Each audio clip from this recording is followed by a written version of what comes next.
Okay, look who's back with us, the Washington Times opinion editor, Charles Hurd. Charles, listen, COVID-19 is really serious. We don't want people dying. We don't want people getting sick.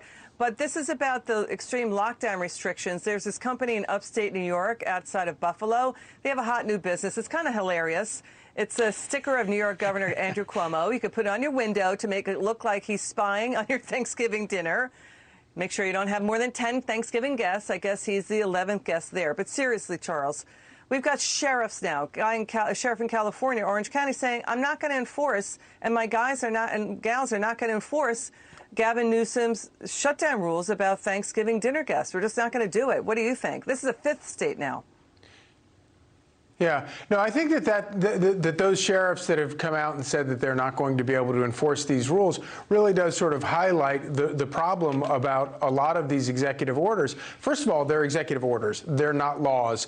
We have a legislature. We have government set up. We have a constitution that protects people from unjust laws, from rules that are actually not, in fact, laws, such as things like this. And of course, you know, these governors and these mayors, they have broad latitude in the heat of a crisis to do things to protect people in a health emergency, the way COVID was, especially back in the spring. Today, we know a whole lot more about the disease. We have a lot of therapeutics. We have vaccines, all of which, of course, the media insisted would never happen under Trump. And here it is. These things have come about under Trump.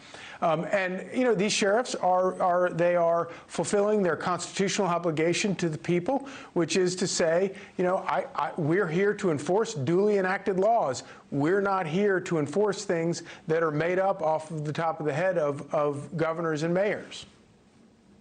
Yeah, that could be unconstitutional. I mean, the Orange County, California Sheriff, absolutely. Don Barnes, says his officers are not going to respond to requests for enforcement, even of Democrat California Governor Gavin Newsom's nightly 10 p.m. curfew. Listen, we know this is serious. We want people to be safe.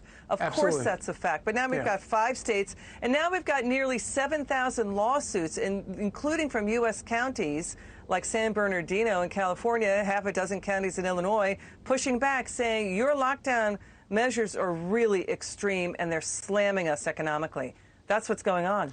And the unfair way in which a lot of these people have enforced these laws, whereas they tell a church that a church cannot meet, well, that on its face at least smells unconstitutional. And of course, when you get into the weeds, I would argue is flatly unconstitutional. But then they turn right around, and if you're protesting, police or rioting in the streets or whatever, then suddenly these coronavirus rules are not enforced in those cases.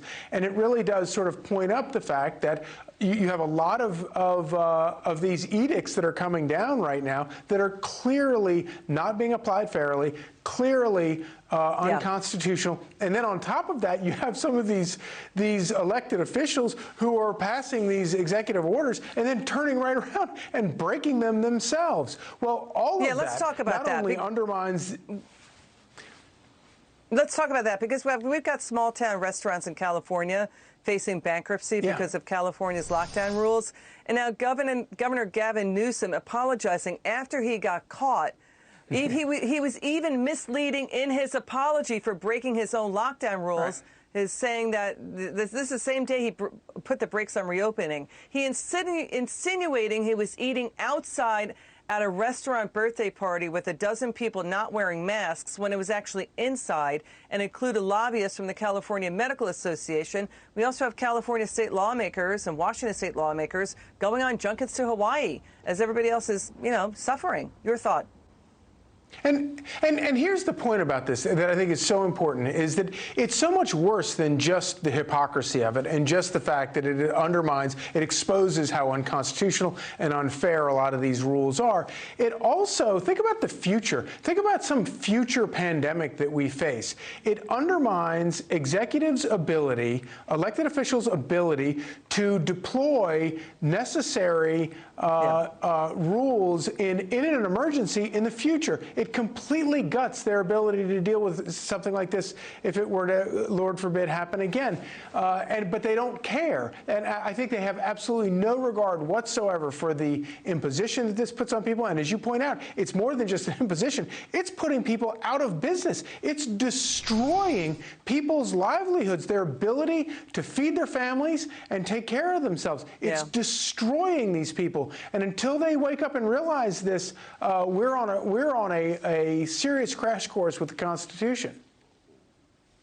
Okay, Charles Hurd, it's good to see you. Thanks for joining us.